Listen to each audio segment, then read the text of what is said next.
Selepas bersara daripada jawatannya pada tahun 2003, Tun Mahathir tetap memberikan perhatian kepada perkembangan yang berlaku dalam kepimpinan negara yang ditinggalkannya kepada Tun Abdullah. Daripada perspektif pembelajaran berasaskan masalah, keprihatinan Tun Mahathir terhadap kepimpinan negara di bawah pentadbiran Tun Abdullah boleh dianggap sebagai kandungan pembelajaran utama. Keputusan Pilihan Raya Umum ke-12 pada tahun 2008 adalah pencetus pembelajaran ataupun senario masalah ataupun dalam perspektif perubatan boleh dianggap sebagai satu gejala ataupun simptom utama. Penyakit sebenar masih belum dapat diketahui dengan jelas. Oleh itu, proses diagnosis perlu dilakukan untuk mengenal pasti secara terperinci gejala utama dan gejala-gejala sampingan lain sehingga kesimpulan boleh dibuat tentang penyakit sebenar dan seterusnya membuat keputusan kaedah rawatan atau ubat yang bersesuaian.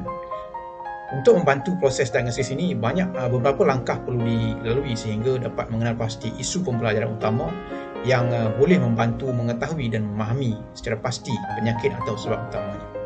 Antara langkah tersebut adalah dengan mengenal pasti fakta, dengan menjana idea, menyenaraikan isu pembelajaran dan melaksanakan pelan tindakan pembelajaran. Proses diagnosis menyeluruh Tun Mahathir bukan hanya tertumpu kepada keputusan Pilihan Raya Umum ke-12 tahun 2008. Bahkan berlatar belakangkan keputusan cemerlang Barisan Nasional dalam Pilihan Raya Umum ke-11 tahun 2004. Kemenangan dan keputusan cemerlang dalam Pilihan Raya Umum ke-11 tahun 2004 dilihat daripada dua perspektif. Perspektif Tun Mahathir dan majoriti rakyat Malaysia serta perspektif Tun Abdullah sendiri. Pada perspektif Tun Mahathir dan majoriti rakyat Malaysia yang mengundi Barisan Nasional, mereka berharap Tun Abdullah akan membawa negara ke masa hadapan berdasarkan visi sedia ada iaitu Wawasan 2020 dengan melaksanakan segala inisiatif yang telah dirancang untuk memastikan Wawasan 2020 ini mencapai matlamatnya. Mungkin lebih cepat daripada apa yang dijangkakan. Mereka juga ingin melihat kepimpinan Tun Abdullah kuat, mungkin lebih kuat daripada kepimpinan Tun Mahathir. Sebaliknya, pada perspektif Tun Abdullah, kemenangan cemerlang Barisan Nasional yang beliau pimpin dalam Pilihan Raya Umum ke-11 tahun 2004 bermaksud beliau diberikan tanggungjawab untuk memisahkan dirinya daripada segala legasi kepimpinan Tun Mahathir dan pemikirannya, Mahathirisme. Oleh itu, beliau memahami bahawa rakyat inginkan beliau meninggalkan, malahan membuang segala warisan tinggalan Tun Mahathir dan membina legasi serta warisan kepimpinannya yang tersendiri dan unik. Lantaran itu, beliau memulakan langkahnya dengan mengabaikan inisiatif yang telah sedia dirancang untuk mencapai Wawasan 2020. Sebaliknya, cuba membina perwatakan kepimpinan yang unik dan tersendiri untuk dirinya melalui dasar Islam Hadari. Akhirnya, kepimpinan beliau dinilai sebagai lemah. Sememangnya beliau dikenali sebagai pemimpin yang baik hati, Mr. Nice Guy, tetapi menurut Tun Mahathir, beliau adalah pemimpin yang lemah. Penilaian akhir daripada Tun Mahathir di sini ialah kelemahan kepimpinan Tun Abdullah yang menjadi punca utama atau penyakit yang menyebabkan pencapaian buruk Barisan Nasional dalam Pilihan Raya Umum ke-12 tahun 2008. Disebabkan penyakit tersebut diumpamakan seperti bahagian tubuh yang boleh tumbuh semula, maka kaedah rawatannya adalah dengan membedah dan membuang bahagian tersebut agar dapat tumbuh semula bahagian yang lebih sihat. Perumpamannya ialah sebagai seorang pemimpin yang dianggap lemah dan kelemahannya itu menjadi punca kepada kemerosotan sokongan kepada Parti Barisan Nasional dan dalam Pilihan Raya Umum ke-12 tahun 2008, maka Tun Abdullah perlu disingkirkan dan diganti dengan pemimpin baru. Secara terperinci, proses diagnosis dan pembelajaran terarah kendiri kepimpinan Tun Mahathir boleh diperjelaskan melalui tahap-tahap berikut. Tahap pertama, membentangkan pencetus pembelajaran kepimpinan Tun Mahathir terhadap kepimpinan Tun Abdullah, iaitu keputusan Pilihan Raya Umum ke-12 tahun 2008. Tahap kedua, mengenal pasti fakta penting daripada keputusan Pilihan Raya Umum ke-12 tahun 2008 tersebut daripada perspektif beliau. Tahap ketiga, menjana idea berdasarkan fakta yang telah dikenal pasti. Tahap yang keempat, menyenaraikan isu pembelajaran yang perlu diterokai dan dipelajari selanjutnya. Tahap kelima, melaksanakan pelan tindakan mengkaji dan mempelajari secara mendalam ke semua isu pembelajaran yang dikenal pasti dan disenaraikan. Dan tahap yang keenam, membuat keputusan dan tindakan penyelesaian ataupun rawatan.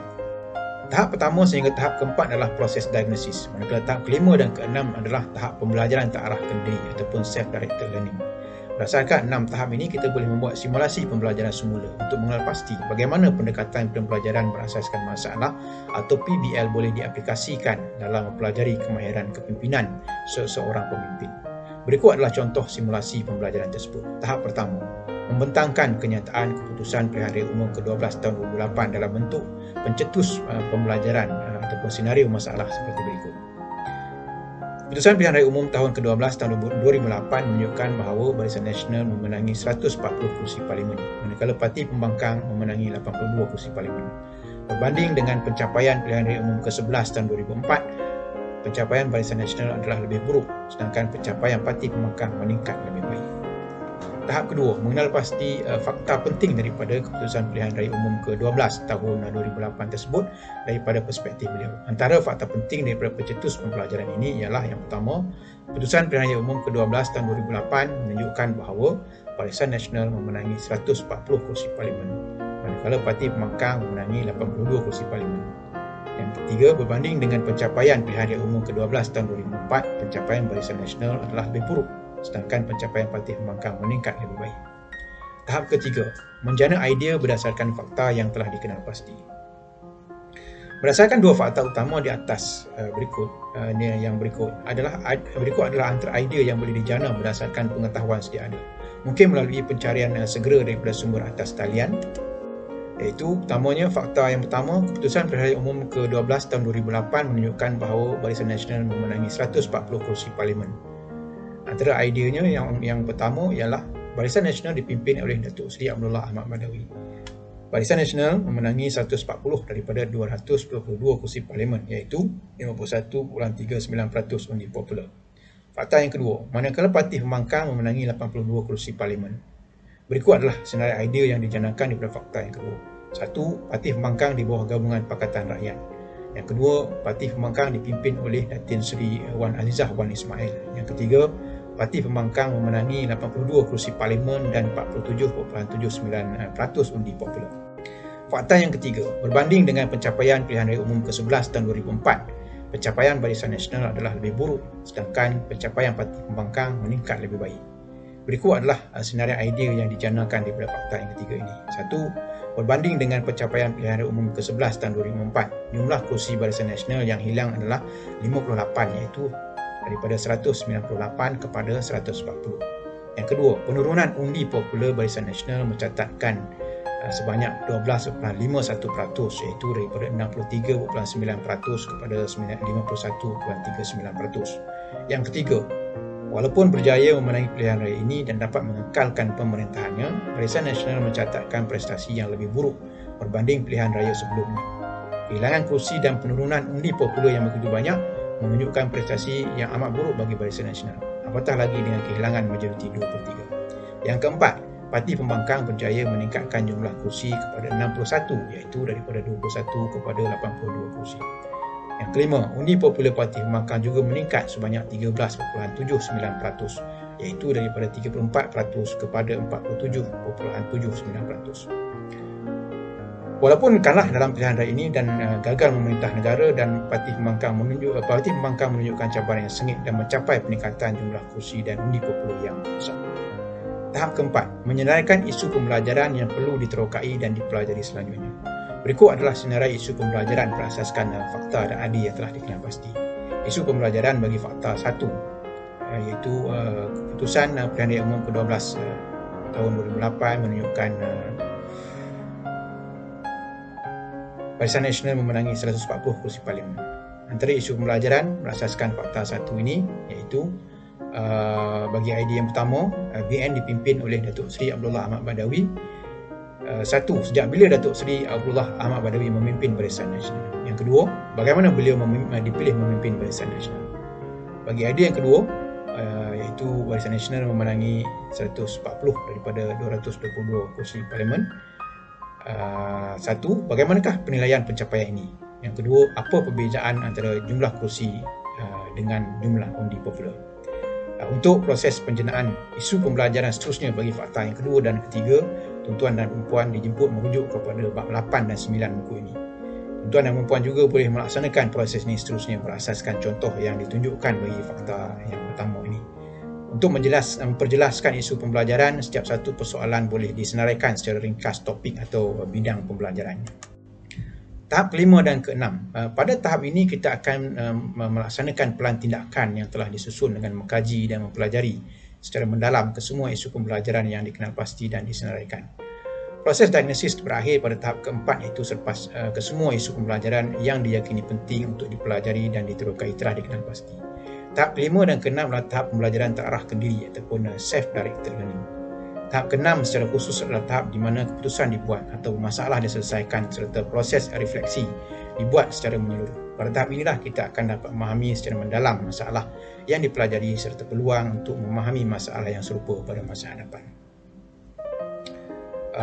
Pelajaran kepimpinan Tun Abdullah Ahmad Badawi. Merujuk kepada pencetus pembelajaran berasaskan keputusan pilihan raya umum tahun 2008 ini, ia bukan sahaja boleh dipelajari oleh pemimpin yang mewakili Parti Barisan Nasional atau penyokongnya seperti Tun Mahathir pada ketika itu. Malahan pemimpin pembangkang dan penganalisis politik dan kepimpinan juga boleh menggunakan pencetus pembelajaran ini untuk mempelajari berbagai ilmu dan kemahiran berkaitan politik dan kepimpinan. Analisis kepimpinan Tun Abdullah berasaskan keputusan pilihan raya umum tahun 2008 oleh Tun Mahathir secara jelasnya adalah menggunakan pendekatan kepimpinan berasaskan masalah ataupun problem-based leadership. Hasil analisis menggunakan pendekatan ini sememangnya mendalam dan meluas serta sukar dicabar melalui penggunaan pendekatan konvensional yang biasa. Antara itu, Tun Mahathir amat jitu dan berfokus dalam pandangannya ketika mendesak Tun Abdullah meletakkan jawatan. Pandangan beliau mungkin boleh ditafsirkan secara negatif sebagai tidak demokratik dan mencampuri urusan pentadbiran kerajaan dan parti. Jika berasaskan amalan demokrasi di Malaysia, pandangan Tun Mahathir ini sama sekali tidak boleh dipertimbangkan sebagai sah. Tidak ada siapa yang boleh mendesak dan memaksa Tun Abdullah untuk meletakkan jawatan kerana beliau dipilih secara demokratik oleh rakyat dalam pilihan raya.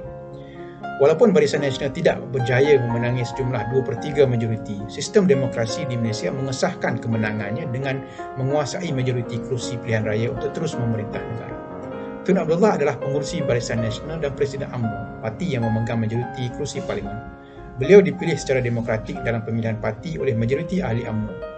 Sebagai Presiden UMNO dan pengurusi Barisan Nasional, beliau secara tradisinya adalah layak dilantik sebagai Perdana Menteri. Oleh itu, Tun Mahathir sama sekali tidak ada hak secara peribadi untuk mendesak dan memaksa beliau meletakkan jawatan. Namun begitu, bagi Tun Mahathir, mana-mana pemimpin yang kehilangan sokongan yang begitu besar seharusnya mempertimbangkan untuk meletak jawatan kerana itu merupakan isyarat jelas tentang kelemahan kepimpinannya. Jika mereka berkeras untuk mengekalkan kedudukan mereka, maka parti dan negara akan menerima kesan buruk disebabkan sokongan akan terus merosot. Usaha untuk mengekalkan kedudukan dan mengembalikan sokongan hanya akan membuatkan mereka menjadi semakin autokratik dan berkemungkinan menjadi seorang diktator. Oleh itu, seorang pemimpin yang berprinsip pasti akan memilih untuk meletakkan jawatan dan memberi laluan kepada penggantinya, seperti mana yang dilakukan oleh Tun Mahathir sebelum ini. Berdasarkan kepada kedudukan dan pengalamannya, maka hanya beliau yang paling layak mendesak Tun Abdullah meletakkan jawatan. Satu lagi pengajaran kepimpinan yang penting berdasarkan pengalaman Tun Abdullah ini ialah kemampuan seorang pemimpin membawa dan melaksanakan visi yang telah dibina oleh pemimpin terdahulu. Sememangnya benar bahawa sebagai pengganti beliau tidak seharusnya dibayangi oleh pemikiran Tun Mahathir yang sering disebut sebagai Mahathirisme. Namun begitu, ini tidak bermakna beliau boleh mengabaikan visi ataupun wawasan yang telah sekian lama dibina oleh Tun Mahathir kerana visi ini sebenarnya telah pun menjadi matlamat yang dikongsi bersama oleh seluruh rakyat Malaysia. Rakyat Malaysia telah menerima wawasan 2020 sebagai hala tuju masa depan negara. Pelaksanaan misi wawasan 2020 telah berada di atas landasannya lebih daripada 10 tahun. Dasar-dasar yang digubal serta projek yang dirancang telah berjalan dan bergerak pantas semasa pentadbiran Tun Mahathir. Walaupun beberapa cabaran besar dihadapi selepas pemecatan Datuk Seri Anwar Ibrahim daripada UMNO dan Kabinet, momentum pelaksanaan wawasan 2020 sudah penuh wujud. Apa yang perlu dilakukan oleh Tun Abdullah selepas mengambil alih kepimpinan daripada Tun Mahathir adalah untuk menyemarakkan lagi pelaksanaannya dengan menambah lebih banyak inisiatif yang berkesan serta membuat pemantauan berterusan. Malangnya Tun Abdullah seperti seorang pemandu yang menekan brek kenderaan dan mengalih arah pemanduannya. Beliau mengabaikan inisiatif menyemarakkan pelaksanaan wawasan 2020 dan berusaha membina perwatakan kepimpinannya yang tersendiri sebagai pemimpin ketamadunan Islam dengan memperkenalkan dasar Islam Hadari. Selepas itu, segalanya menjadi serba tidak kena dengan kepimpinannya sehingga akhirnya dihukum oleh pengundi dalam pilihan raya tahun 2008. Berdasarkan kajian saya tentang kepimpinan Islam pada zaman peperangan salib antara abad ke-11 hingga ke-13 Masihi, tidak ada pemimpin yang dapat menandingi kepimpinan Salahuddin Al-Ayyubi yang membawa visi pemimpin terdahulu sebelumnya. Beliau adalah seorang pemimpin dan seorang panglima perang kepada Sultan Saljuk Nuruddin Zanki yang memerintah wilayah Syria dan Iraq antara tahun 1146 sehingga 1174. Nuruddin menghantar Salahuddin ke Mesir pada tahun 1164 di buah misi yang diketuai oleh bapa saudaranya untuk membebaskan dinasti Fatimiyah daripada rampasan kuasa wazirnya. Syirkuh, bapa saudara Salahuddin, akhirnya berjaya dalam misi tersebut dan dilantik sebagai wazir Mesir yang baru. Malangnya beliau mati selepas hanya 2 bulan 5 hari menjawab jabatan tersebut. Malang yang menimpa Syirkuh menjadi keberuntungan kepada Salahuddin apabila beliau dilantik ke jawatan wazir Mesir menggantikan bapa saudaranya. Mesir telah memberikannya kedudukan kepimpinan dan kuasa, tetapi beliau tetap berkhidmat di bawah pemerintahan Nuruddin yang menjadi misi utamanya. Visi terbesar Nuruddin sepanjang hidupnya adalah untuk membebaskan Baitul Maqdis ataupun Jerusalem daripada penjajahan tentera salib Eropah. Inilah juga visi yang dipegang oleh Salahuddin Al-Ayyubi. Nuruddin tidak sempat mencapai visi ini apabila meninggal dunia pada tahun 1174. Lantaran itu, Salahuddin meneruskan misi ini sehingga berjaya membebaskan kota Baitul Maqdis daripada penjajahan tentera salib Eropah. Setelah berjaya menguasai kota ini, beliau mengarahkan tenteranya membawa sebuah membar yang telah dibina dan diukir atas arahan Nuruddin Zanki sejak 20 tahun sebelumnya di Aleppo, Syria, untuk ditempatkan di dalam Masjid Al-Aqsa Baitul Maqdis. Tindakan ini dilakukannya sebagai isyarat bahawa beliau menghargai dan menghayati visi dan ataupun wawasan Nuruddin. Bagi Salahuddin, visi Nuruddin adalah visinya kerana ia dikongsi oleh semua umat Islam di wilayah Asia Barat. Kisah perjuangan Salahuddin dan Nuruddin adalah kisah kepimpinan berwawasan berdasarkan visi yang dikongsi bersama dan bukannya kepimpinan yang bersifat perjuangan peribadi. Pemimpin yang bekerja keras untuk mencapai visi yang dikongsi bersama dengan pemimpin terdahulu tidak akan mudah dilumpuhkan. Sebaliknya, jika dia berjaya mencapai visi tersebut, dia akan lebih dikenali dalam sejarah berbanding pemimpin terdahulu yang membina dan memulakan visi tersebut. Kehebatannya akan lebih dikenali berbanding pemimpin terdahulu. Inilah yang berlaku kepada Salahuddin Al-Ayyubi. Sehingga ke hari ini, dunia lebih mengenali Salahuddin Al-Ayyubi berbanding dengan Nuruddin Al-Zanki. Pengajarannya, sebagai seorang pemimpin, hendaklah kita bekerja keras untuk melaksanakan visi yang dikongsi bersama dengan pemimpin yang mendahului kita. Perjuangan mereka adalah perjuangan kita. Oleh itu, perlu diteruskan. Kemenangan kita juga adalah kemenangan mereka. Oleh itu, perlu diusahakan. Kehebatan kita belum tentu kehebatan mereka kerana mungkin kita akan lebih dikenali berbanding mereka disebabkan kejayaan kita mencapai visi dan misi tersebut. Kita diumpamakan sebagai penjaring gol dalam perlawanan bola sepak. Pemimpin terdahulu adalah mewakili 10 orang lain dalam pasukan. Mereka berusaha bersungguh-sungguh sama seperti pemain lain untuk memastikan kita dapat menjaringkan gol. Apabila kita berjaya menjaringkan gol, hanya nama kita yang menjadi sebutan dan pujian.